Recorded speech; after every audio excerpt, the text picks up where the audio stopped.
mbabwirira ijambo nti sachez que cette soif n'est pas la soif de la bière ou la soif des femmes ni la soif d'argent, mais c'est la soif du salut. C'est pourquoi je m'efforce d'avoir constamment une conscience sans reproche devant Dieu et aussi devant les hommes. Bisobanuye ngo hari message mfite, message irebana n'ishyari. Mwanyuma neza nongeye mbabwire kugira ngo ugire ishyaka ry'ikintu nuko ubanza ukamenya akamaro kacyo. Ariko ivuga mwiringara navuga iti nako pambola bawe bakutia mposo na bango na marubana ngayi nzaho umugisha. Uzi ko umuntu ashobora kuba umunyedini akaba umupane kote umugatolika umubatisita twagendanye akaba umudivantisi umunsi wa karindwi imyaka n'imyaka igashira yaba atarabona Yesu. Maze wa muzungu ngiye kumva numva arahagurutse numva avugiye imbere y'icyo giterane avuga mu gifaransa numva aravuze ati celui-ci il n'a pas étudié mais il vous prêchera en langue française. Ati ntabwo yize. Haleluya. Atari karababwiriza mu gifaransa. Akimara kuvuga atyo ubwo ndi mwiyerekwa. Nanyumva nanjye ngiye kubona mbona ndahagurutse mbona mfashe Bibiliya y'igifaransa numva ndavuze nti lisons Évangile selon Jean chapitre 7 verset 37. Numva mvuze ntyo ntidusome Yohana igice cya 7 umurongo wa 37. Bene data turi ku ntego gusenga dukeneye kubona Yesu. Imana yarambwiye nzabwira itorero. Et lorsqu'il fut arrivé dans la maison, il imposa les mains à Sors en disant: Sors mon frère, le Seigneur Jésus qui t'est apparu sur le chemin par lequel tu venais m'a envoyé pour que tu le couvres la vie et que tu sois rempli du Saint-Esprit. Nuko bivuga ngo muraho mwese yamenye niba hari abakinyi bukaba hano seje mu bakinyi mukamuza muri biganza ndebe ko muhari. Ndabona murahari muri bake cyane. Abo tugiye kubana bwa mbere namwe muza muri biganza. Imana ibaho umugisha.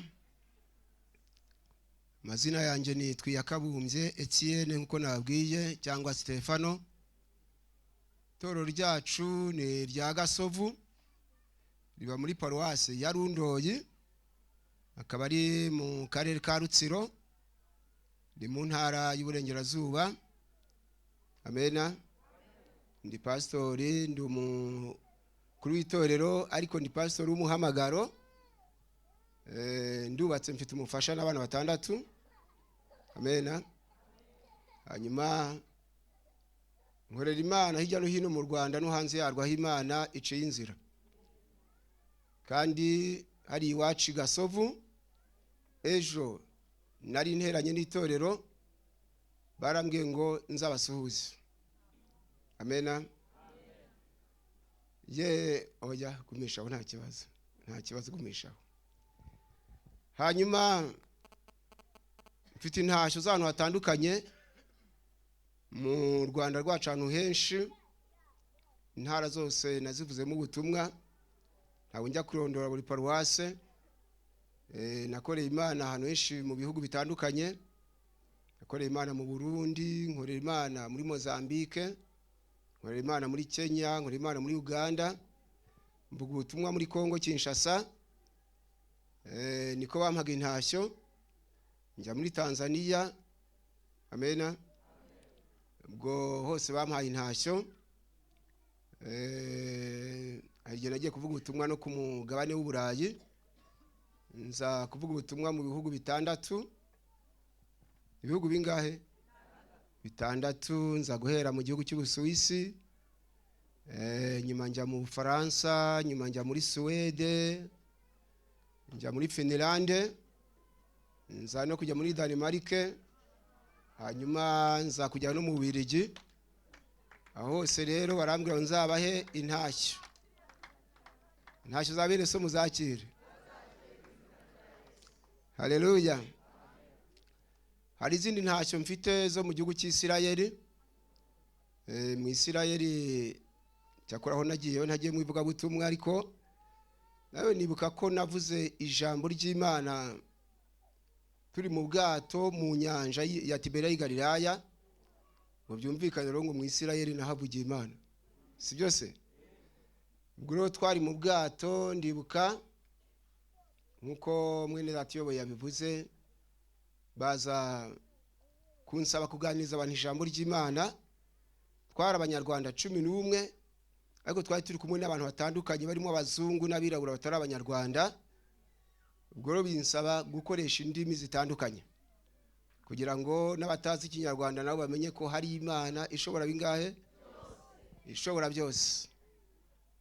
Ubwo rero mu Isirayeli tugera ahantu hatandukanye, by'umwihariko tugera i Golgota aho Yesu yabambwe, turabona n'imva aho bari bamushyize, tugera ku musozi Moriya aho Aburahamu yaragiye gutambira Isaka, tugera i Galilaya, tugera i Nazareti, tugera ku musozi Karumeli, mbese ahantu hatandukanye ntarondoye. Ariko mbere yuko tuvayo, abayuda bashima Imana, abapanekote nabo twabanye ariko ni bake, nibo baratubwira ngo tuzatashya itorero ry'Imana maki ntakize mu Isirayeli. Reka rero turambure Bibiliya zacu dusome ijambo ry'Imana hano mu butumwa bwiza uko bwanditswe na Yohana igice cya 12, turasoma umurongo wa 20, dusome na 21. Ngubu ndarushye kubera ko nabyutse saa 11, ariko Yesu unkoresha aranshoboza. Amen. Ariko mu by'ukuri saa 11 nibwo nari ntangirye no kuza, mubonye ko ngeze hano nyine hafi saa 7. Gusa Imana ishimwe yabanye nanjye. Amen. Yandinze kandi izera ko iki gihe tuzamarana, Imana izabana natwe ikatugenderera. Gusa musenga Imana munyibuka mu masengesho kugira ngo umwuka wera wa undi tubwiye mu kanya azagira umwanya muri nge. Amen. Haleluya. Umwuka wera azanshoboze. Yohana 12 umurongo wa 20, turasoma no 21. Haranditse ngo hariho abagiriki mubaje gusenga mu minsi mikuru. 21, basanga Filipo w'i Betsaida y'i Galilaya, baramwinginga bati, mutware turashaka kureba Yesu. Amen. Haleluya. Niba mwakurikiranye ijambo rya tuvuye imbere, ryarindi ryavuze ngo Yesu amubonye aramuhamagara. Murabyibuka? Amubonye abigira gute? Aramuhamagara. Ndagira ngo mumenye iki kintu. Abisirayeli hari ijambo bakoresha ryitwa Lishimoa Velehavine, bisobanuye ngo kumva no gusobanukirwa. Mwaneze amatwi? Kumva no kugira gute? Amen. Kumva no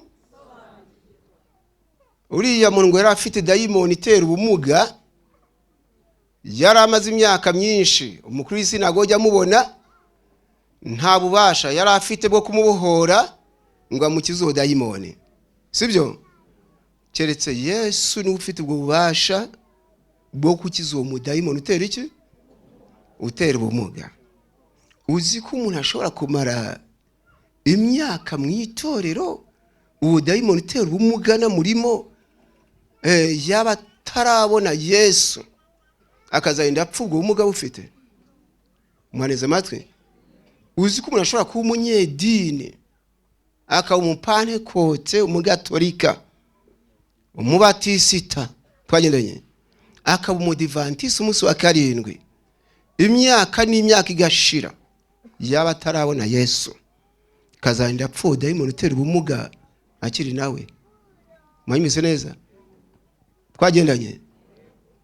Imana idufashe Yesu natwe tubone.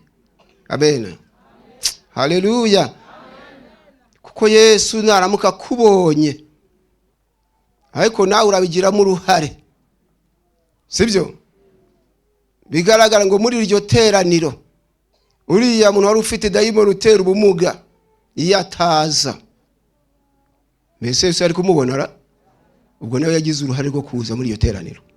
Amena, haleluya. Mfite intego rero ivuga ngo dusenge dukeneye kubona Yesu. Dusenge dukeneye kubona ndi haya, dukeneye kubona Yesu.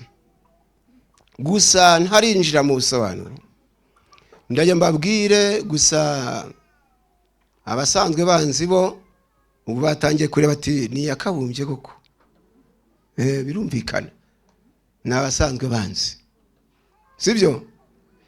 Naho abambonye bwa mbere barimo bibaza bati ese yakabumbye yahamagawe ati? Abo ni abambonye bwa mbere. Abasanzwe banzi hano kuri CGM ndibuka natangiye kubavuga ubutumwa muri 1993. Muranyumva? 96 ndahaza, 98 ndahaza, twagendanye 2009 ndahaza.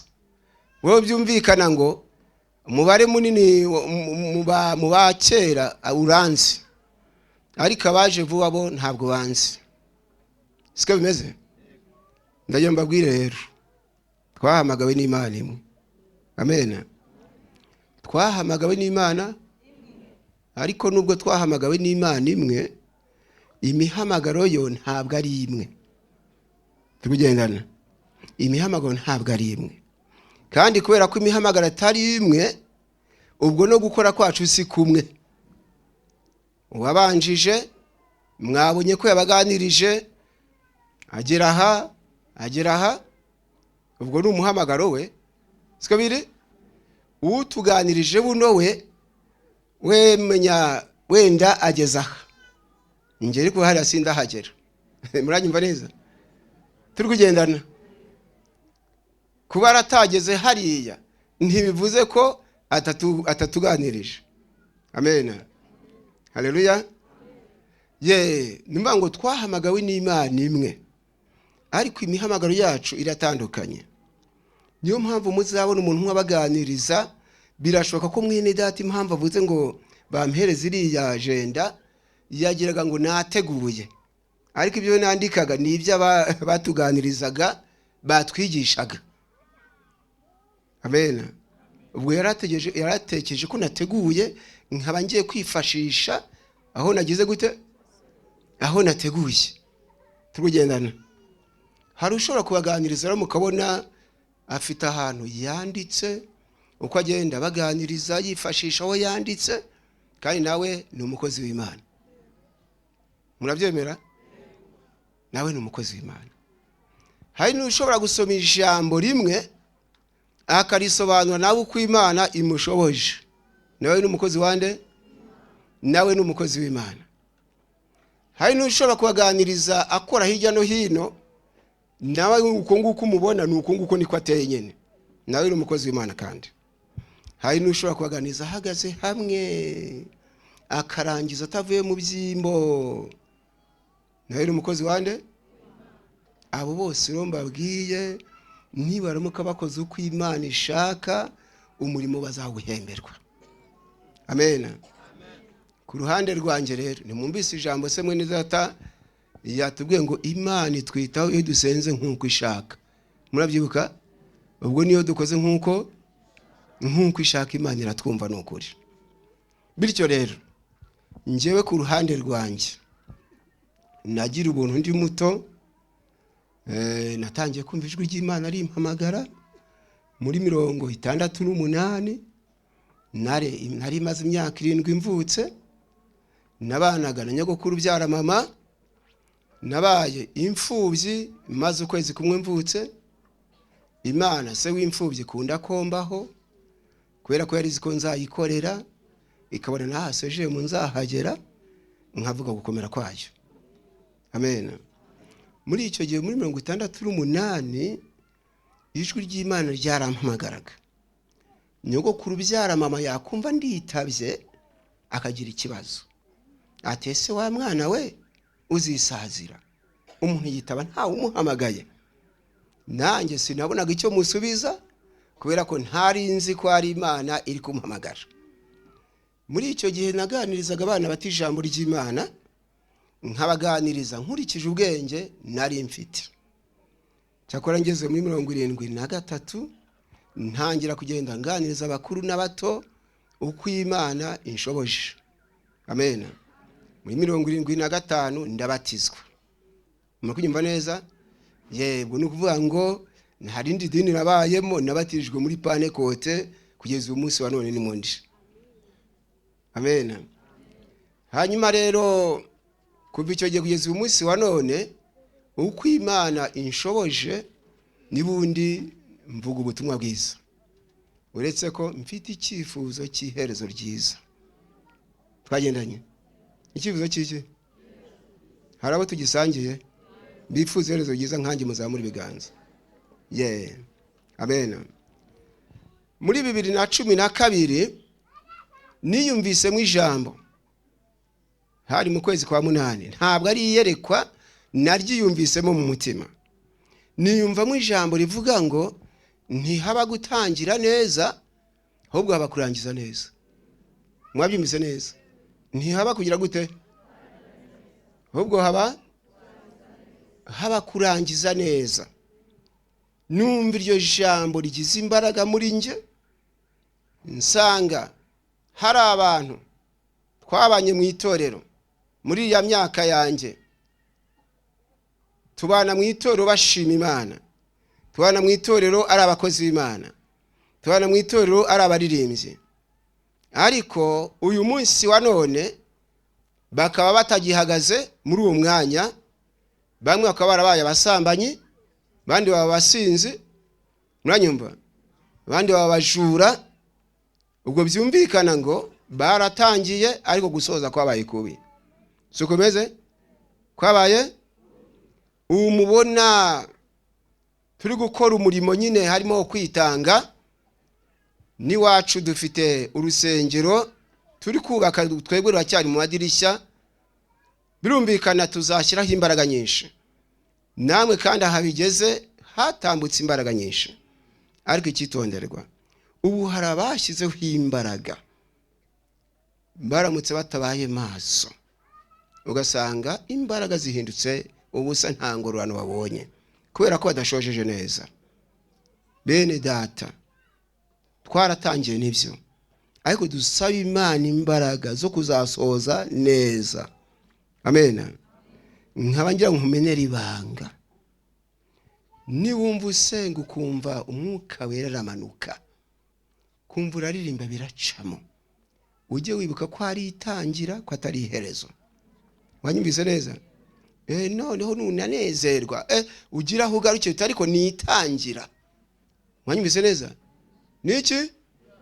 Ni itangira, ntabwo ari iherezo. Noneho usenga Imana uti Imana umfashe uko natangiye, abariko nzasoza uzawugira amahirwe. Amen. Bityo rero iyo nganiriza abantu ijambo ry'Imana, ntabwo umwanya munini ubu kubahanga amaso, nubwo nshishamo nkareba ntibari gukurikira bate, ariko umwanya munini ntabwo ubu kubahanga amaso, kandi si uko ntareba, ahubwo ni ya mihamagaro mbabwiye itandukanye. Mihamagaro igize gute?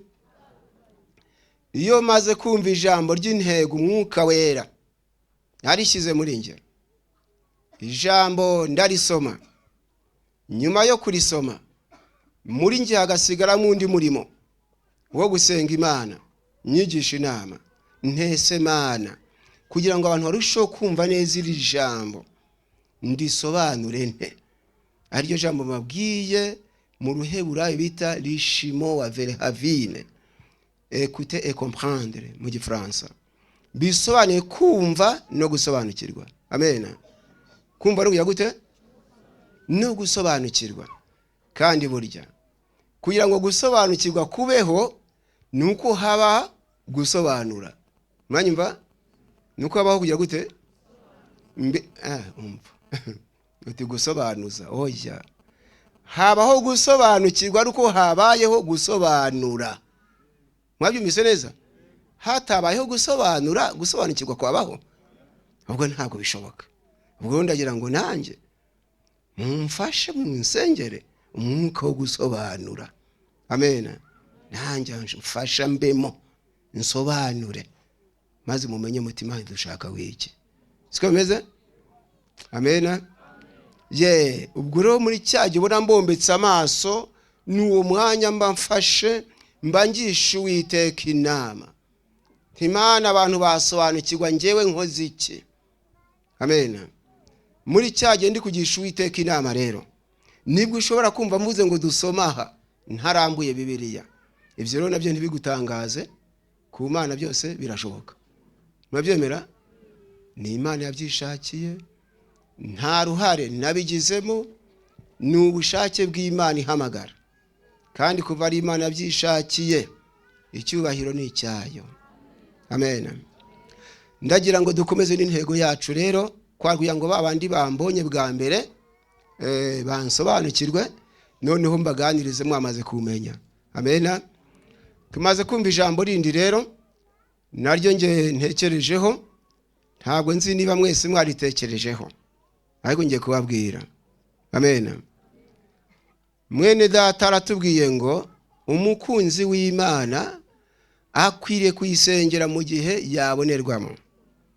Mwanyumvise neza? Ariko agera ku ijambo nge ntinzeho cyane, numva rirushaho kugira imbaraga muri nge. Zaburi ya 32:9 ati ntimukwiriye kuba ntimukabe nk'ifarashi cyangwa inyumbu zitagira ubwenge, zigomba guhatwa n'icyuma cyo mu kanwa twageranye, cyangwa umuko wo mu ijosi. Ati utagira ibyo ntizakwegera. Muneze amatwi, bishaka kuvuga iki? Imana irashaka ko tuba abakristo baza aho bava naho bajya, ku buryo utanga icyacumi uzi impamvu gitanze. Amen. Haleluya. Ku buryo wakira abashyitsi uzi impamvu bakiriye. Mwanyumvise neza? Ku buryo imirimo myiza yose uyikora atari iterabwoba ribayeho, bikora ubikunze uzi ibyo ukora. Ntukabe rero nk'ifarashi, ntukabe nk'inyumbu ibanza guhatwa cyangwa gushyirwamo icyuma mu kanwa n'umukoba ku ijosi. Murekero tuve muri ubwo bubata, dukora ibyo tuzi. Amen. Haleluya. Dukora ibyo tuzi. Pawulo yandikiye Abakorinto mu rwandiko rwa mbere yabandikiye igice cya 9 umurongo wa 26, avuga ijambo ngira ngo ryunganira iryo twabwiwe. Pawulo ati nuko nanjye ndiruka ariko si nkutaza hwajya, nkubitana ibipfunsi ariko si nkuhusha. Amen. Nuko nanjye ndiruka ariko si nkutaza hwajya. Iryo jambo uraryumva neza? Nuko nanjye ndiruka ariko si nkutazi aho hajya. Bishaka kuvuga iki? Iyo umuntu ataza aho hajya arayoboza. Mwanyumva? Iyo ataza aho hajya agira ate? Arayoboza. Kandi bamuyobeje yagira ngo ari mu nzira. Siko biri? Kubera ko hajya atagize ate? Atahazi. Mwanyumva neza? Ubu abantu benshi cyane basenga Imana batazi aho berekera, barayobywa n'amajwi menshi cyane, bamwe ugasanga baravangiwe, kandi kubera ko batazi aho bajya bakagira ngo bari mu nzira. Mwanyumva neza? Bakagira ngo bari hehe? Bakagira ngo bari mu nzira. Ariko Pawulo ati nuko nanjye ndiruka ariko si nkutaza aho hajya. Bisobanuye ngo niba nzahonja ntabwo ndajya kuyoboza. Twagendanye. Niba nzi impamvu ntanga icyacumi, sindabaza mbese gutanga icyacumi ni ngombwa. Ubaza atyo nutaza aho hajya. Nutaza aho hajya. Niba nzi impamvu nakira abashyitsi, haleluya, ntabwo ndaza kubaza ngo ariko se koko uramushyitsi mwakire. Uyoboza nutaza aho hajya. Nzabikora mbikunze ko nanjye nzi ingororano nzahabwa n'intago isari. Amena. Turi kumwe tuzaganira byinshi, ariko reka dukomeze n'intego yacu yo gusenga dukeneye kubona Yesu. Amena. Dusomye ijambo rero. Abafite biramo nge muzirambure. Yohana 12 umurongo wa 20 n'uwa 21. Mwongere murambure ibira zanyu. Twongere dusome neza twumva iki ijambo ry'Imana rishatse kuvuga. Dusomye ijambo mu butumwa bwiza uko bwanditswe na Yohana. Igice cya 12 umurongo wa 20 na 21. Umutwe w'amagambo uravuga ngo abagira iki bashaka kureba Yesu. Sibyo? Abagira iki bashaka kugira gute? Handitswe iri jambo ngo hariho abagira iki mubaje gusenga. Twagendanye. Hariho abagira iki mubaje? Nagwe twaje kugira gute? Nagwe twaje gusenga. Hariho abagira iki mubaje gusenga mu minsi mikuru. Umurongo wa 21. Basanga Filipo w'i Betsaida y'i Galilaya, baramwinginga. Amena. Baramwinginga bati mutware, turashaka kureba Yesu. Amena. Turashaka kugira gutera? Turashaka kureba nde? Turashaka kureba Yesu wa wundi wabohoye wa mugore akamukiza dayimoni wamuteraga ubumuga. Amena. Haleluya. Hariho abagira iki mubaje gusenga. Mumva n'iryo jambo mubaje gusenga. Naho harimo ibanga. Bisobanuye ngo ntabwo bose bari bafite icyifuzo kimwe. Siko birise? Hariho abagira iki mubaje gusenga. Biblia y'Igiswahili bivuga neza ngo palikuwa na Wayunani kaza wakaza. Bisobanuye ngo harimo abayuda bamwe ntabwo ari abayuda bose. Mwumvise neza? Ntabwo ari abayuda bose. Abayuda niba bari 10, niba abagira iki nako. Abagira iki niba bari 10, niba bari 20, niba bari 100 simbizi. Gusa ngo bari barimo baje bazanywe n'icyifuzo cyo kubona Yesu. Amena. Kivuze cyo kubona nde? Wenda birashoboka ko hari abandi bari bazanywe n'ikindi cyifuzo. Umwe ati ndashaka umugabo, ngati ndashaka umugore, ngati ndashaka amafaranga. Mwanyumva? Muneze amatwi. Ngati nanjye cyampa imyenda rwose igezweho, ariko harimo. Amena. Harimo abaje bakeneye kubona nde harya? Bakeneye kubona Yesu. Noneho mu gihe bari bamaze kubona ko Yesu bashaka batamubonye kandi ariwe babazanye, nkurikira neza. Amena. Ngo basanga Filipo w'i Betsaida y'i Galilaya, baramwinginga. Nkurikira. Amena. Baramwinginga. Umuntu ikigaragaza ubushake ni ukwinginga. Ni ukugira gute? Nubona umuntu akwinginga uzamenye ngo afite ubushake. Uranyumva neza? Ushobora gusura umuntu ukagera iwe, none akakwakira akakwicaza akakubwira ati cara aha. Uranyumva?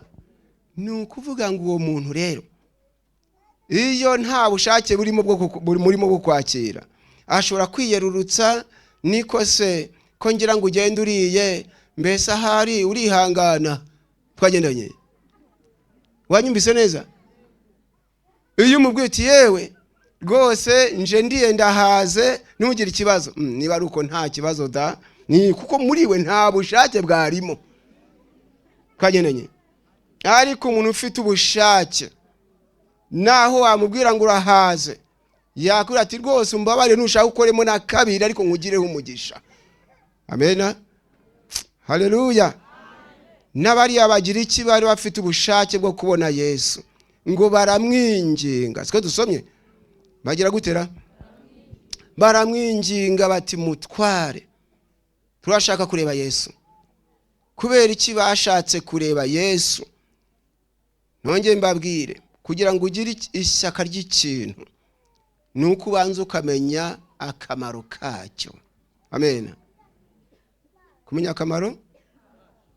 Unda mbabwire ngo abantu baza gusenga ukabona bafite ishyaka, nabaza akamaro ko gusenga. Mwanyuma neza?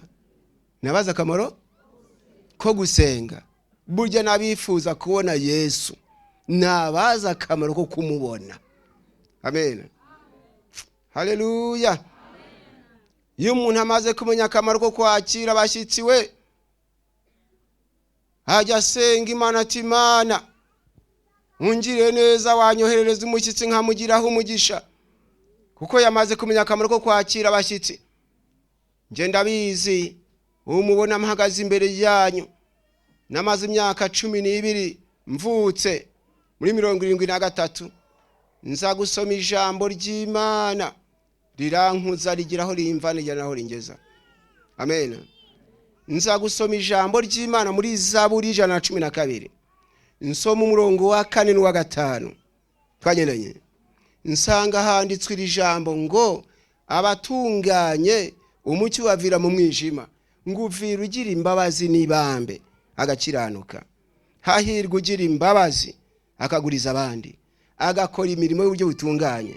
Maze gusoma rero iyo mirongo uko ari ibiri, maze nari ndi kwa nyogokuru byara mama, nari mfite marume ukarishye washakaga kunyica ngo ntabaho ngo nkazabaka iminani. Nono nari mfite mba marume 5 ariko akabamo marume ukarishye kurusha abandi. Marume akajya araza nimugoroba n'umupanga ngo aje kuntema. Yaba ari kuza rero nyogokuru yakumva ari kuzamuka akambwira ati wenda niba Imana ikikurinze reba aho wihisha wenda nta kubona. Nanjye nkajya munsi y'igitanda cya Kinyarwanda twita urutara, mwanyumva, nkagenda nkihishamo nkiyubikiraho igitebo. Muri kunkurikira nuko marume akinjira ibintu agaterura ajugunya ari kunshaka, ariko cya gitebo nitwikira Imana ikakirinda ntagikoreho. Twagendanye ntagikoreho. Hakaba igerero yaje nta mupanga yazanye akambona, yambona kankubita imigera kankubita inshyi, ariko yaba yazanye umupanga Imana ikampisha. None nsomye iri jambo ngo abatunganye umucyo bavira mu mwijima nguvira ugira imbabazi n'ibambe. Numva muri nge hajemo ikibazo. Ese burya ngo umucyo uvira ugira imbabazi, ntundamutse ngize imbabazi hari ukuntu Imana yazantabara. Mwanyumvise neza? Ntabwo mwumvise ijambo mvuze ni kugira ngo ukore ikintu ubanza kumenya akamaro kacyo. Kumenya akamaro? Ntundamutse ngize imbabazi koko hari ukuntu Imana yazandengera marume ntanyice nkabaho. Twagendanye nuko ndibaze ntese nanone nagira imbabazi nte ko naje ndiwo kubabarirwa. Maze kwibaza nyo nibaza ikintu nzakora ngo mbashe kugira imbabazi. Nibwo naje kwitekereza iwacu duturanye n'ishyamba rya Gishwati. Nza kwigira inama. Imana rero nta kundi nagira imbabazi. Ngiye kujya ngenda, nagendaga amasaha 2 n'amaguru cyangwa 3. Ngusabye ko ujye umpa umubyeyi wikoreye ibirayi nkamwakira, ntimwakira nzaba ngize imbabazi kuko nta kindi kintu mfite cyo gutanga. Mwanyumvise neza? Ntujye umpa umukobwa umusore umugabo mbese washimye ko nakira nzajya mwakira, nubwo nzaba ngize imbabazi. Twagendanye ubwo namara kuvomera nyogokuru maze kumushakira n'inkwi ngasenga Imana. Imana ndagiye umbabarire ngusabye umubyeyi wikoreye ibirayi kugira umwakire kuko namenye ko ningira imbabazi nawe uzangirira neza. Amen. Nkagenda rero nabona umubyeyi wikoreye umufuka w'ibirayi nteza nkwakire. Nabona umukobwa umusore umugabo mbega uw'Imana yashatse ko nakira nkamwakira. Ubwo rero akaba igihe nashatse abo nakira nkababura. Niho nahita ku bishyimbo bitabagaye kandi nyirabyo nta urimo. Imana we nabuze umuntu nakira ariko ibi bishyimbo nyirabyo hakeneye ko bibagarwa. Twose ngiyemo nkabagara sinaba ngize imbabazi. Twose ntiwazampa umugisha. Nkajya mu bishyimbo nkabagara nabona amasaha akuze ngatahana Imana ushimwe ngize imbabazi. Ngo mwankukanye neza. Ngera muri 75 ndabatizwa. Amen. Maze kubatizwa rero ndakomeza uwo murimo nyine. Abantu banyita igicucu ikigoryi biki n'ibiki, ariko ntibari bazi kinsunika ntibari bakizi. Mwibuka rya jambo dusomye ngo nuko nanjye ndiruka ariko sinkutaza aho ajya. Noneho rero igihe kimwe ndagenda ndi gushaka abo nakira, nza guhura n'umusaza wikoreye udukwi tw'utubingo twumye yahambiremo n'utugori. Ndamubwira ntizana nkwakire wa mubyeyi we. Umusaza arebye uko nari ndi kugenda mu musore, manyumva ati bise wabyikorera umuntu w'umusore? None se wowe kubyikorera? Ati nuko nshaje. Ntimbabarira zana nkwakire. Ndamuhendahenda agatwaro karakamana kamwakira. Ndakamujyanira abakobwa banse kabeka ntiwareba, nkamugereza mu rugo. Maze kukamugereza mu rugo ndagenda. Ngeze hirya mpura n'umugabo wikorera amatafari y'inkarakara, nawe ndamwakira. Twagendanye. Maze kumwakira rero ndataha ngera kwa nyogokuru nyine ubyara mama. Ndapfukama nti Mana ndagushimye ko nagize imbabazi, ikandi uzampa umugisha. Igihe ndi gushimira Imana ntiho gutyo numva ijwi rivugiye mu ruhande rw'iburyo nkaha. Uwavugaga namurebaga, numva rirambwira riti Stefano, riti wankoreraga ariko uyu munsi wanejeje cyane. Niba ari ako gatwaro kizo nk'uko musaza niko natekereje. Riti wankoreraga ariko uyu munsi wanejeje cyane. None kubera ko wanejeje ngiye kuzajya ndakwiyereka uburyo budasanzwe. Uburyo butagize gute? Uburyo budasanzwe. Ubwo rero amen, nibwo mubona iyi mpano yo kuvuga ijambo ry'Imana ntasomye Bibiliya nibwo yaje. Ijambo ry'Imana bwo ryagwiriye muri nje. Nibwo Imana yatangiye kunsanga kagira mvugisha mu Cyongereza ntaho nagiye kukiga. Amen. Ndibuka mbona umuzungu niba ari marayika niba ari Yesu aramfata arambwira ati nkurikira. Turagenda tugera ahantu hari urusengero rw'amatafari ahiye, ntabwo nzi ngo ni hehe. Maze tugezeyo nibwo yaje guhagarara imbere y'iteraniro. Icyakora twasanze mu rusengero nta bantu barimo. Arambwira ati komeza unkurikiye. Dusohoka tujya mu kindi cyerekezo, dusanga aho haruguru y'urusengero niho iteraniro riri ry'abantu benshi barenze n'ibihumbi nka 30 cyangwa 40. Maze wa muzungu ngiye kumva numva arahagurutse, numva avugiye imbere y'icyo giterane avuga mu Gifaransa. Numva aravuze ati celui-ci il n'a pas étudié mais il vous prêchera en langue française. Ati ntabwo yize. Haleluya. Atari karababwiriza mu Gifaransa. Akimara kuvuga atyo ubwo ndi mwiyerekwa. Nanyumva nanjye ngiye kubona mbona ndahagurutse, mbona mfashe Bibiliya y'Igifaransa. Numva ndavuze nti lisons Évangile selon Jean chapitre 7 verset 37. Numva mvuze ntyo ntidusome Yohana igice cya 7 umurongo wa 37. Bene data, turi ku ntego yo gusenga dukeneye kubona Yesu. Ariko muri icyo giterane nari mfite intego ivuga ngo ufite inyota nazanywe. Mu Gifaransa ngo que celui qui a soif qu'il vienne et qu'il boive. Niyo ntego nari mfite. Nibuka ubusobanuro bumwe natanze yo ntabwo ibyo navuze byose nanabyibuka, ariko hari ijambo natinzeho. Mbabwira ijambo nti sachez que cette soif n'est pas la soif de la bière ou la soif des femmes ni la soif d'argent, mais c'est la soif du salut. Inyota mbabwira si y'inzoga, si y'abagore, si y'amafaranga, ntabwo ni agakiza. Amen. Ubwo rero naje kuva mu iyerekwa. Igifaransa rero kiri hano, nuko Imana ikora. Amen. Ikora icyo ngo izina ryawe rihabwe icyubahiro. Uranyumva neza? Nuko byagenze rero. Mbahaye urugero ruto, baneza amatwi. Bahaye urugero ruto, byo Yesu yakoze ni byinshi, ariko yabikoreye icyo ngo izina rye rihabwe icyubahiro. Ndabizi hano kuri CGM naje kubamenera ibanga, sinzi niba bamwe mwarabyumvise. Ntabwo ntiburya ubu mwene data wasenze nawe namukurikiye. Amena. Uyu musaza wasenze yasenze agera havuga ati Mana abigisha ijambo ryawe udufashe ijambo batubwira ridukuze. Mwanyumva ngo rigire gute?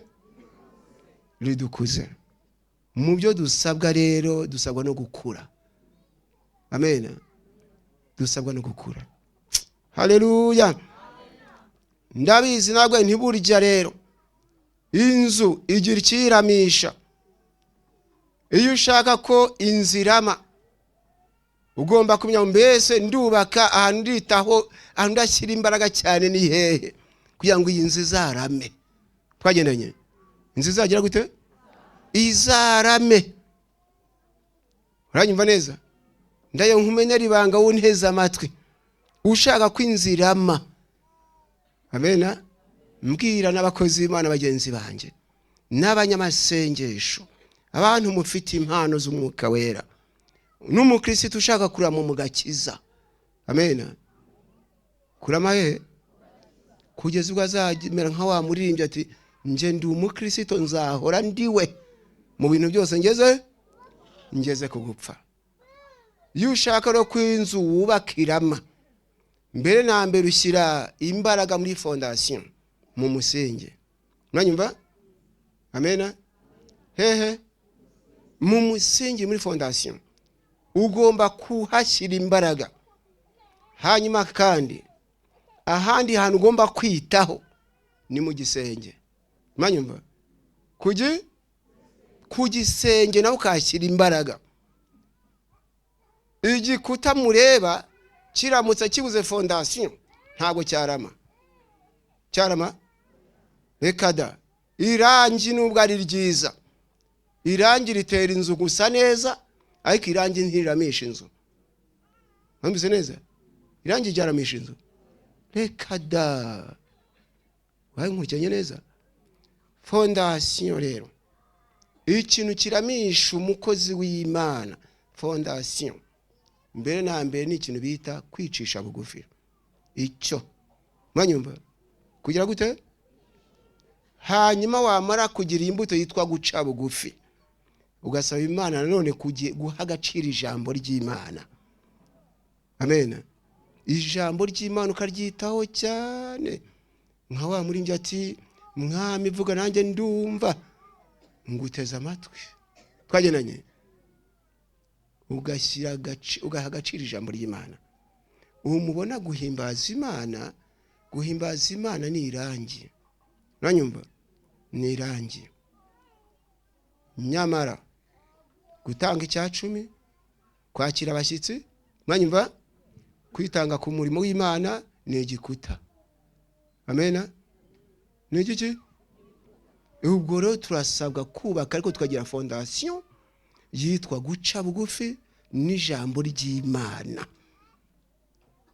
Ibyo bintu akaba ari wubakira. Uko Imana igize ikikora ukibuka ko uri umuntu kutari Imana. Guca bugufi. Uko Imana igize ikiguhindura mu mateka ukibuka itari kiragihinduye ntago bingiza Imana. Ndi umuntu. Twagendanye. Ndiki? Ndi umuntu.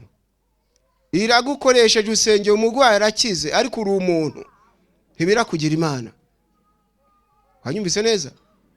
Iragukoresheje uvuze ubutumwa imitima y'abantu benshi irahembutse ariko uri umuntu. Wibuke guca bugufi. Wankurikanye neza? Guca bugufi. Ndabizi umuntu umwe hari Nyarugenge yarambonye, hari umuzungu wari ugeze mu iteraniro ry'Igifaransa, atazi Igifaransa, atazi n'Igiswahili uretse Icyongereza. Pastor uherutse kwitaba Imana witwaga Leopold igivuze aza kutanga ikibazo atese ko dufite ikibazo hano, ko dufite umushyitsi utazi Igifaransa, akaba atazi Igiswahili, Ikinyarwanda ntakizi cyetse Icyongereza. Nta muntu wamwegera akamudufashiriza kugira ngo nawe ye gutahiraho. Twagendanye. Mwanyumvise neza? Nanjye nari ndi muri iryo teraniro ndavuga nti Imana njyewe urabizi ko ari impano yawe ko atari ibyigano. Niba ubona ari igihe cy'impano. Amen. Igihe cy'impano. He kuboneka umuntu wize ngo amwegera musobanurire. Ariko niba igihe cy'impano atari iki, uwize namusange amusobanurire. Twagendanye. Ubwo ndategereza mbona nta muntu umwegereye. Ubwo bose bari bazi igifaransa batazi icyongereza. Twagendanye. Umuzungu ndamwegera. Mushyirira rero mu cyongereza ibyo umufaransa yigisha, ibyo wigishaga mu gifaransa yigishaga. Twagendanye. Ariko ndangije umuntu waranyihererana hirya y'urusengero ngo ariko yakabumbye ngo urantangaje. Ngo ye Imana ikaguha icyongereza kimeze kuriya ukakomeza kubiri iwanyu mu cyaro. Tari nkanjye we. Tari nkanjye Imana igihaye ntago bankira. None se urumva yakimuha kandi ko bataramukira. Mwanyumvise neza? Niba ushaka kw'Imana ikuba hafi, saba Imana imbuto yitwa guca bugufi. Kugira gute? Guca bugufi. Soma Zaburi 138. Soma igitabo cya Zaburi 138 umurongo wa 6. Urebe uko handitswe. Ubwo rero nagira ngo mbaho ubuhamya gato yambabwira uburyo Imana yampinduriye nyine amateka kubwo kugira neza kwayo. Haleluya. Ndabizi yaransanze, yanganirije mu Gisweduwa, yanganirije mu Cyongereza, yanganirije mu Iringara. Mwanyumva? Nibuka Imana imbwirira ijambo risobanura ngo nzaha umugisha abantu bafite inyota y'ijambo ryanjye, ariyo ya fondation. Ariko ivuga mu Iringara. Navuga iti nako pambola bawe bakutia mposo na bango na marubana ngayi. Nzaha umugisha abantu bafite inyota y'ijambo ryanjye. Wabyumvise neza? Imana izaha umugisha bafite inyota y'iki? Y'ijambo ryayo. Iringara kandi ubwo ryahise riza. Mwanyumva? Ryahise riza. Rero Zaburi 138 umurongo wa 6 haranditse ngo kuko nubwo Uwiteka akomeye. Nibwo muri gusoma? Kuko nubwo Uwiteka agize ate? Kuko nubwo Uwiteka akomeye yita kubicisha bugufi n'aboroheje, ariko abibone abamenyera kuri. Murabisomye? Kuko nubwo Uwiteka akomeye ngo yita kubakomeye, yita kubagira gute? Kubicisha bugufi n'aboroheje. Ubwo umuntu ashatse ko Imana imwitaho yakora iki? Yakwicisha bugufi akaniyoroshya nyine. Amena. Haleluya. Burya rero y'Imana yakwitayeho kubera kwicisha bugufi, ntabwo wavangirwa. Mwanyumva? Ntiwavuga ngo nimusoma hanango basange bitanditswe, kubera ko witaweho n'Imana. Amena. Umubyeyi ashobora kuba twite, Imana ikakubwira ngo azabyara umuhungu, nuko wabivuga bakabona ko kabyaye umuhungu kubera ko witaweho n'Imana. Ariko umuntu amaze kwishyira hejuru, ni njyewe ugize abandi batambonye ntibafashwa. Mu cyumba cy'amasengesho ntagiyeyo nta cyagenda, kandi ejo uzapfa icyumba kihabe, icyumba gisigare. Twagendanye? Uranyumva neza? Uti korari yacu itambonye nta cyagenda, kandi ejo uzaba utakiriho korari ibeho. Mwabyumvise neza? Nibwo ari umuntu wamaze kwifata cyo wishyize hejuru, nibwo Imana imukuraho amaboko. Ejo kumva atangiye guhanura ibinyoma, kumva yitere hejuru ati musome muri Yohana igice cya 200 kandi nta kibaho. Kandi nta kibaho. Abantu bati noneho se byagenze gute? Niba ushaka kwitabwaho n'Imana, iga kwicisha bugufi. Amena. Fondation mwayumvise ariko? Hanyuma rero tabe n'Imana igisenge cyitwa kubaho Uwiteka. Amena. Igisenge cyitwa ngo iki? Maze ibyo byo mwubakiraho, ahasigaye mukomere mu gakiza. Hanyuma rero dufite intego ngo dusenge dukeneye kubona ndi harya. Nuko abigishwa nakabagira iki? Barabanza bamenya akamaro ko kubona Yesu. Niko ngiye kubabwira akamaro ko kubona Yesu, namara kukababwira. Amen. Nkababwira nicyo muzakora mukamubona. Si uko biri? Narangiza tugasenga Imana. Akamaro ko kubona nde? Pawulo yabaye mu idini atarabona Yesu. Muranyumva? Atarabona nde? Afite idini ariko atarabona Yesu. Akaba yarameze nka wa mugore wari ufite dayimoni utera ubumuga. Siko biri? Sibyo? Pawulo yabaye mu idini atarabona Yesu. Yicisha abantu benshi afite idini. Afite iki? Ashinja abantu ibinyoma afite idini. Twagendanye. Bajya bagirira umuntu nabi Pawulo akishima afite idini. Afite iki? Afite idini. Ariko reba impinduka yaje amaze kubona Yesu. Abagalatiya igice cya mbere, soma. Reba Abagalatiya igice cya mbere murongo wa 13. Soma Abagalatiya igice cya mbere murongo wa 13. Gusa nuko nyine baganirije bamwe bari mu masaha yo gutaha, ariko nuko tugiye kuvuga muri make. Nejo turi kumwe. Amen. Nejo turi kumwe, nejo hunde turi kumwe. Abagalatiya igice cya mbere umurongo wa 13. Pawulo aravuga ati mwumvise ingeso zanjye nari mfite kera. Twageneye.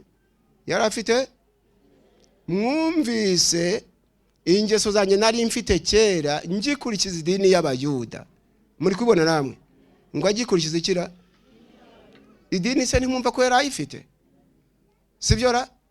Mwumvise ingeso zanjye nari mfite kera ngikurikiza idini y'Abayuda, yuko nari nkabije kurenganya itorero ry'Imana no kuririmbura. Ntimubisomye ko yari akabije kurenganya itorero ry'Imana no kuririmbura kandi afite idini? Afite iki? Afite idini. Waruzi ko hari abakabije gusamba n'abafite amadini? Waruzi ko hari abakabije guca inyuma y'abagore bashatse bafite n'amadini? Muneze amatwi. Mwari muzi ko hari abakabije kwiba bafite n'amadini? He n'abashinja ibinyoma bagenzi babo bakabashyiraho ibyo batakoze bafite amadini? Twagenanye. Ariko no soma Abagalatiya igice cya mbere murongo wa 15. Aho impinduka yaziye. Amen. Haleluya. Ku murongo wa 15 muri kuhabona ngo ariko Imana yantoranije nkiri mu nda ya mama impamagara ku bw'ubuntu bwayo. Haleluya. Ariko Imana yantoranije nkiri mu nda ya mama impamagara ku bw'ubuntu bwayo. Twagendanye. Noneho murumva ko Pawulo ahamagawe n'Imana, ntabwo ari idini. Hamagawe nande? Mbese ni nka wa mugore wari ufite dayimoni utera ubumuga amaze guhamagarwa na Yesu. Amen. Pawulo ahamagarwa na Yesu. Haleluya.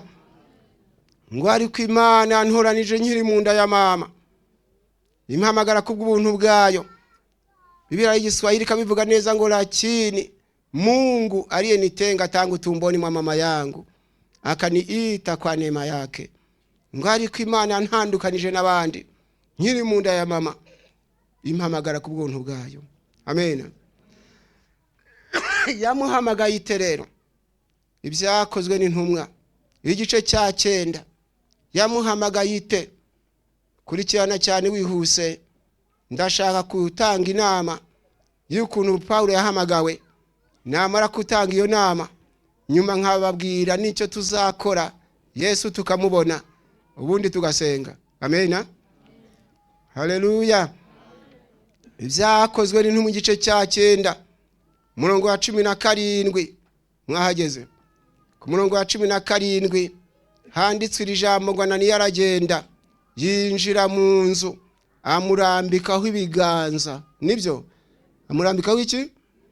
Aramubwira ati Sawuli mwene data, umwami Yesu akonekeye mu nzira aturutsemo arantumye ngo uhumuke wuzuzwe umwuka wera. Amen. Uhumuke ugire gute? Umwuka wuzuzwe umwuka wera. We kukomeza kuba umunyedini nsa ahubwo uhumuke. Nibyo? Haleluya. Uhumuke wuzuzwe iki? Wuzuzwe umwuka wera. Ananiya aragenda yinjira mu nzu amurambikaho ibiganza arambwira ati Sawuli mwene data, umwami Yesu akubonekere mu nzira waturutsemo, arantumye ngo uhumuke wuzuzwe umwuka wera. Haleluya. Uyu munsi wa none nanjye mpagaze aha ngaha mbabwira ngo Imana yashaka abantu batabanyedini nsa, yashaka ko bahumuka bakuzuzwa iki? Bakuzuzwa umwuka wera, maze ahari ubugome bukimuka hakajya imbaraga z'Imana. Amen. Hari ishyari, hari agasuzuguro, hari ubusambanyi bukimuka, umwuka wera akabona icyicaro. Amen. Cyo jambo uraryumva ute ngo Ananiya aragenda yinjira mu nzu. Bibiliya y'Igifaransa ikarivuga neza ngo Ananias sortit, et lorsqu'il fut arrivé dans la maison, il imposa les mains à Saul en disant: Sors mon frère, le Seigneur Jésus qui t'est apparu sur le chemin par lequel tu venais m'a envoyé pour que tu recouvres la vie et que tu sois rempli du Saint-Esprit.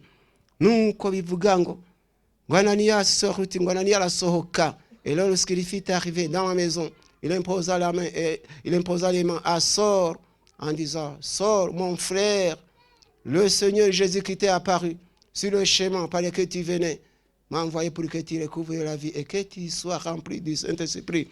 Nuko bisobanuye ngo Ananiya arasohoka, ngo amaze kwinjira mu nzu, ngo arambika ibiganza kuri Sawuli. Haleluya. Arambika ibiganza kuri Sawuli, arambwira ati Sawuli mwene data, ati umwami Yesu wakubonekere mu nzira waturutsemo, arantumye ngo uhumuke wuzuzwe umwuka wera. Iyo abantu bagihumye ntibamenya agaciro ko kuzuzwa umwuka wera. Twagenanye. Iyo abantu bagihumye umwuka wera bamwita ibisazi kuko baracyahumye. Siko biri? Baracyagize gute? Baracyahumye. Ariko iyo umuntu amaze guhumuka, haleluya, nibwo amenya agaciro k'imbaraga z'umwuka wera. Sawuli amaze guhumuka, amaze kuzuzwa umwuka wera, murongo wa 18 ngo ibisa n'imboneranyi bimubanze kumuva ku maso. Haleluya. Ngo arahumuka, arareba, ngo aranabatizwa. Uranyumva neza?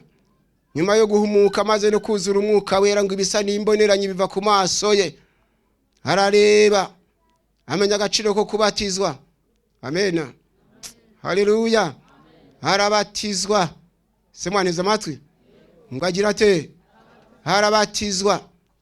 Uyu munsi wa none nawe uraha ngaha, Imana ashaka kubisa n'imboneranyi byakuva ku maso, nawe ugahumuka ukuzuzwa umwuka wera, ukamenya agaciro ko gukizwa, ukamenya agaciro ko kwakira Yesu, ukamenya agaciro k'umugabo wawe mwashakanye, ukamenya agaciro ka so na nyoko, ukamenya agaciro k'umugore wawe. Amen. Kubera guhumuka. Reka nkubwire ukuntu Pawulo byamugendekeye nyuma yo guhumuka kuzuzwa umwuka wera. Amen. Soma ibyakozwe n'intumwa igice cya 24 umurongo wa 16. Aha nayo mpafite message ndende, ariko kubera igihe ntabwo message yose nyitanga, ariko ndajya ngo nibura usome ibyakozwe n'intumwa igice cya 24 umurongo wa 16, urebe impinduka yabayeho, urebe uko Pawulo byagenze amaze kuzuzwa umwuka wera, amaze guhumuka atakira umunyedini nsa. Amen. Ibyakozwe n'intumwa igice cya 24 umurongo wa 16, Pawulo aravuga ati nicyo gituma mpirimbanira kugira umutima utandega ikibi, ngirira Imana cyangwa abantu iminsi yose. Amen. Nicyo gituma, mwabyumvise neza. Ubwo ni nkaho yavuze ngo kubera umwuka wera. Amen. Haleluya.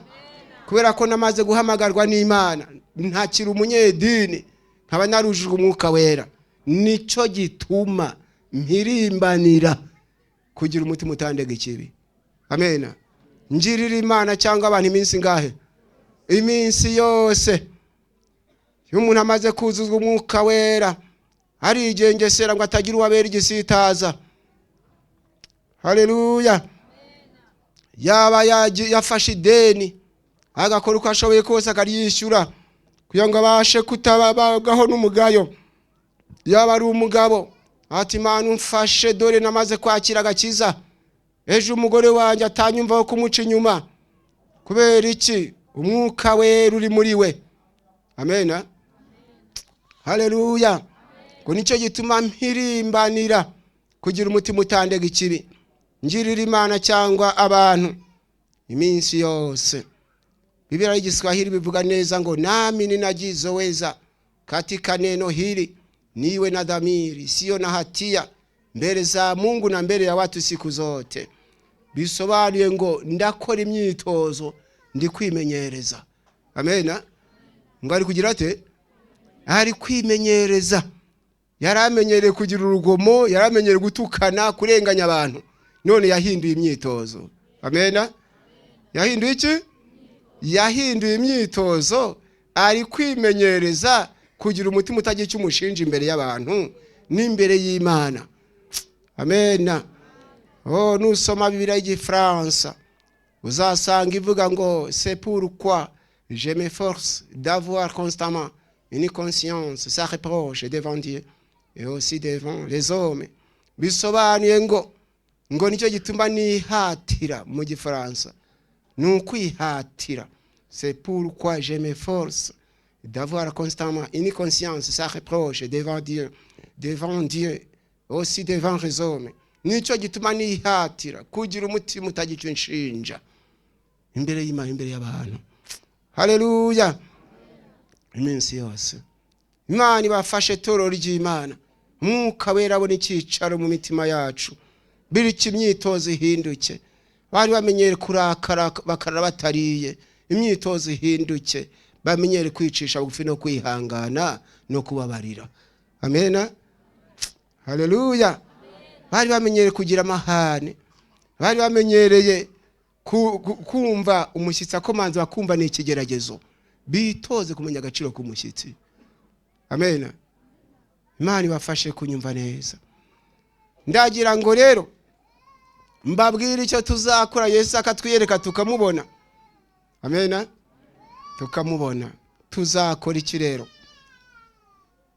Tumaze kubona ibyiza byo kumubona. Siko biri? Ibyiza byo kumubona turabibonye. Ahubwo turakora iki ngo tumubone? Amen. Ko tumenye ibyiza byo ushobora no kumubona bikaguhesha kubana n'abantu bose amahoro kubera ko wabonye Yesu. Wabonye nde? Wabona Yesu bikagutera gukora umurimo w'Imana udahatwa kubera Yesu wakiriye. Amen. None kandi tuzakora iki ngo Yesu tumubone? Reka turebe icyatumye Zakayo abona Yesu, natwe abari cyo dukora. Amen. Hanyuma Yesu atwiyereke.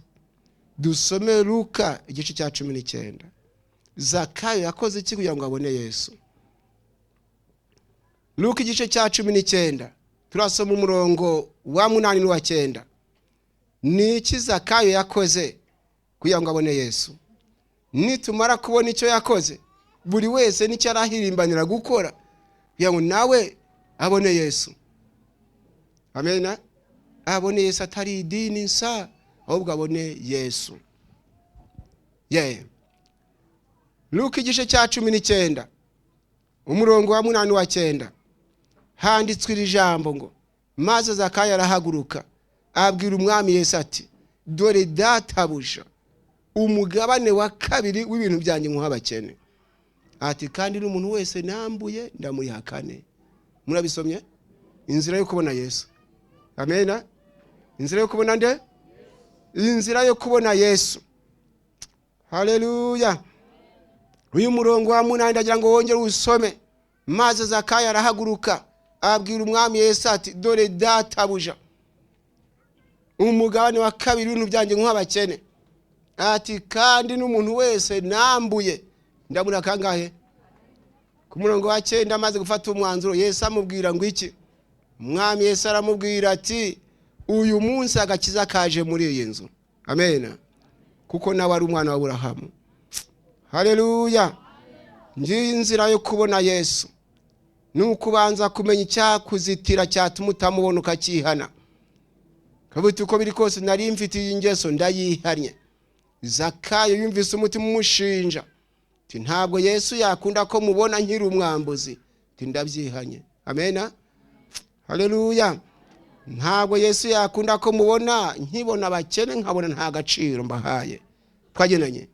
Nuko amaze gufata umwanzuro atyo Yesu nawe ati icyari cyakutumye utambona ugikuyeho.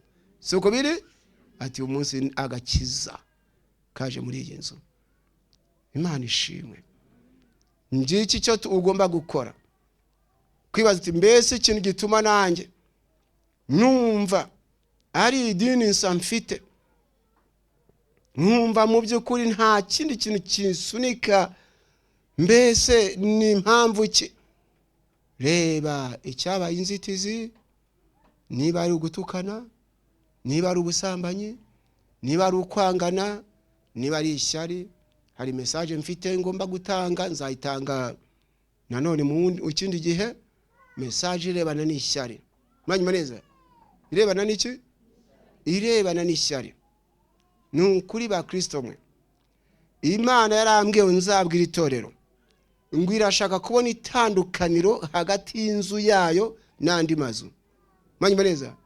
Hagati y'iki?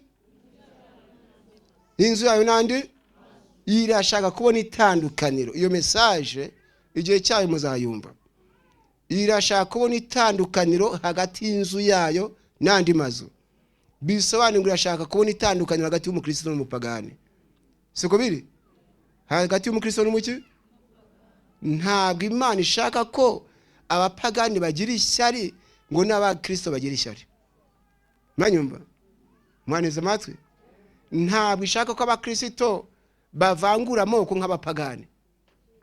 Mwanyumva? Ntabwo ishaka ko abakristo bangana nk'abapagani. Twagenanye. Ibyo rero tuzabibwirwa, ariko mwumvise ko na Pawulo amaze kwakira Yesu imirimo cyangwa se imikorere yarahindutse. Imikorere yagize ite? Yarahindutse. Atangira kwitoza kutagira uwaremerera. Amena. Haleluya. Atangira kwitoza kutagira uwo yabera ikigusha. Kubera Yesu yari yakiriye. Natwe abakiriye Yesu, mureke twera imbuto zikwiriye abihanye, maze abatubona bone ko twabonye Yesu koko. Amen. Ndagira twanzure. Twanzurisha ijambo rya nyuma riboneka mu Bakorinto mu rwandiko rwa 2. Pawulo yandikiye Abakorinto igice cya 5 umurongo wa 20. Maze dusenga Imana ku bantu bifuza kwiyunga n'Imana. Turebe urwandiko rwa 2. Pawulo yandikiye Abakorinto igice cya 5 umurongo wa 20. Ubundi dusenga Imana kuko ibindi mo byo niyo twarara hano ntabwo bwacya bishize, ahubwo turi kumwe nejo turi kumwe. Amena. Urwandiko rwa 2 Pawulo yandikiye Abakorinto igice cya 5 umurongo wa 20. Handitswe iri jambo ngo nicyo gituma tuba intumwa mu cyimbo cya Kristo, ndetse bisa naho Imana ibingingira muri twe. Amen. Nuko rero turabahenda mu cyimbo cya Kristo ngo mwiyunge n'Imana. Amen. Twiyunge nande? Twiyunge n'Imana. Zakayo yiyunze na Yesu. Sibyo? Yiyunze na Yesu.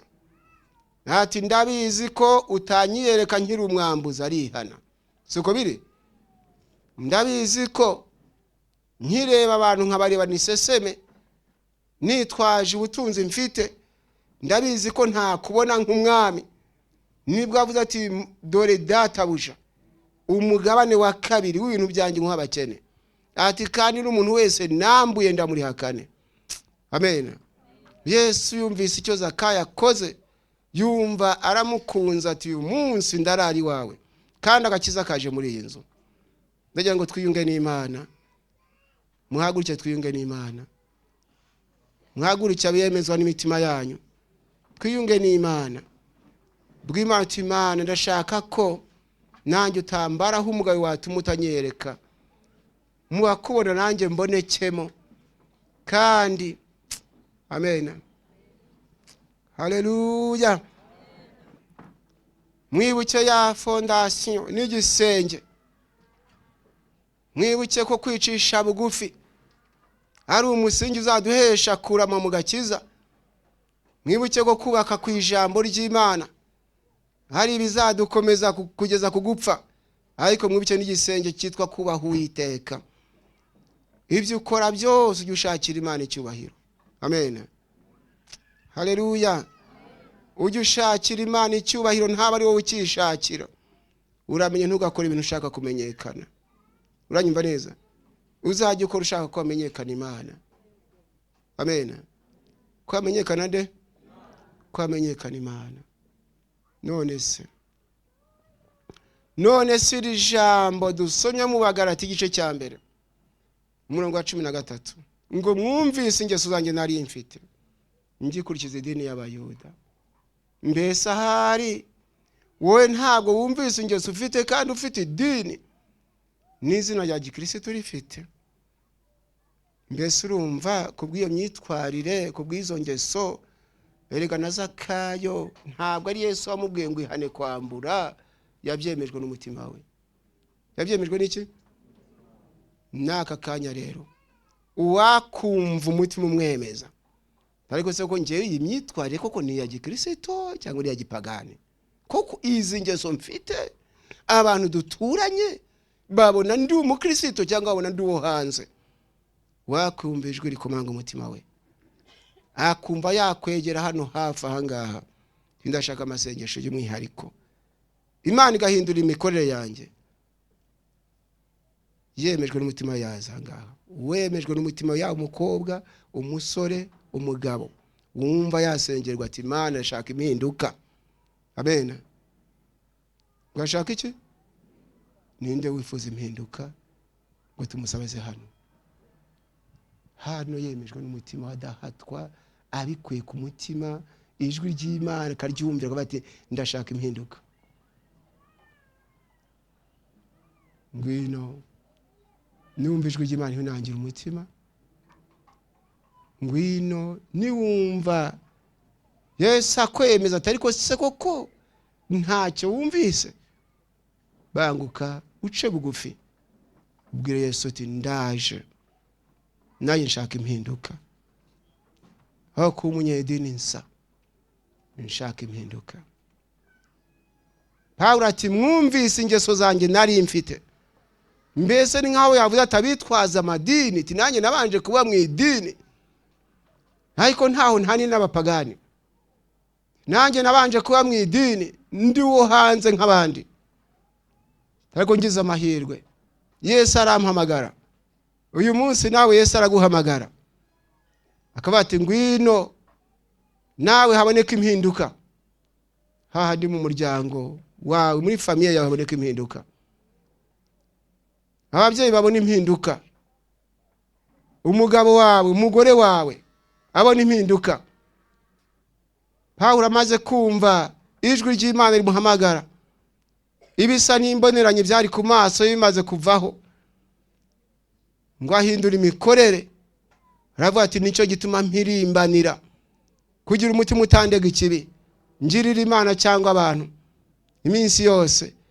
Nawe wumva ijwi ry'Imana rigikukomanga ati wowe usigaye urabona hari utaniye n'abandi, nawe usengerwe. Ariko nkuko mbivuze, wemejwe n'umutima wawe udahatwa, ahubwo uvuze nanjye ndabyemeye ndashaka impinduka.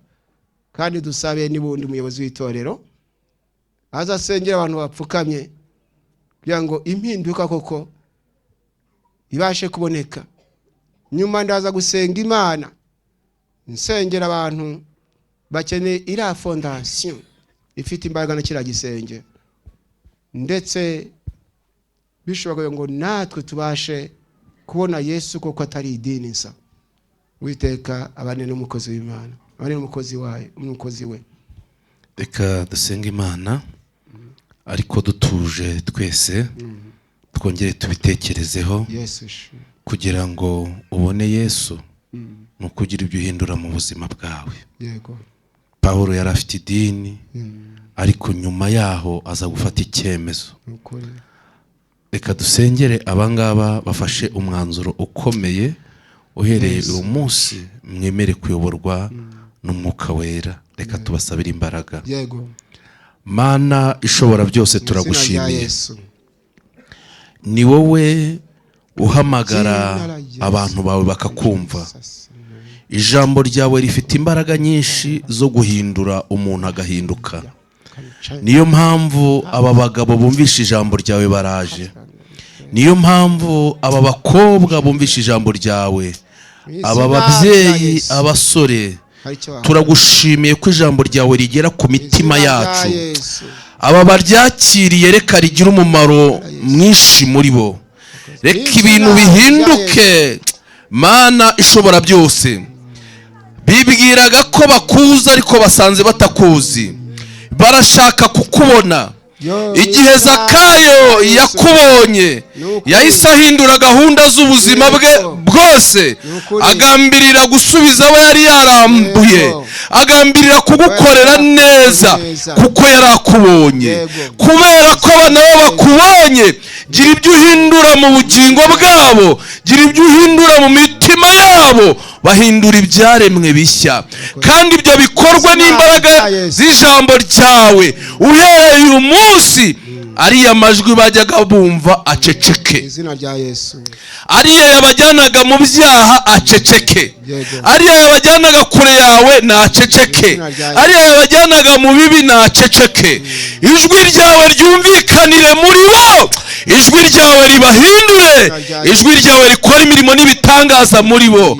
Uhereye none ijwi ryabajyanaga mu byaha ibyo ari byo byose, ririya jwi niriceceke. Reka babe bazima mu buryo bw'umwuka, reka bahinduke rwose, kandi ijambo ryawe ribahindure. Tugukomeye mu mashyi, urabikoze kuko urashoboye. Ubandike mu gitabo cy'ubugingo, batangire bagukorera uko bikwiriye. Ibyo tubisabye twizeye izina ryawe ryera, amen. Reka dusenga Imana bagihagaze nyine kugira ngo twese twifuze fondation nzima igisenge. Muguma ahangaha, iryo sengesho turisengana aha. Nidusoza iri sengesho ry'umushumba, murasubira mu myanya yanyu, ariko mufata icyemezo gikomeye. Mana data twese oraho, mu izina rya Yesu turagushimiye ko tumenye neza ibyiza byo kukubona. Dusanze abakubonye aribo bahindura imikorere, abari abanyarugomo bagakizwa bakaba abakozi bawe, nk'uko Pawulo yahamije kuri Yesu kuri umwana w'Imana nyuma yo gukurwaho ibisa n'imboneranye. Abari kubikorera bamaze guca bugufi, ibisa n'imboneranye bive ku maso yabo, bera imbuto zikwiriye abihanye. Ariko natwe abakumenye mbere, tugusabye fondation ifite imbaraga, tugusabye ko adushoboza kugira umutima uca bugufi, imbuto yo kwicisha bugufi kaba muri twe, tukibuka ko icyubahiro ari icyawe. Dusabye kandi ko adushoboza kubaka ku ijambo ryawe atari idini nsa. Ijambo ryawe rigwire muri twe rifite imbaraga, abantu biruke baza aho bajya, abantu bamenye ibyiza byo kugukorera, bamenye ibyiza byo gutanga icyacumi, bamenye ibyiza byo kugira neza, kwakira abashyitsi. Imirimo myiza yose dukora udushoboze kuyikora tuzi impamvu tuyikora. Turagushimiye ko ugiye gutanga imbaraga ku bahungu n'abakobwa mu izina rya Yesu. Bakakunambaho, bakakubaha abagabo n'abagore mu izina rya Yesu, bakagaragara ko bakumenye ko kuko atari idini nsa, ahubwo ko ari abana bawe batagira inenge.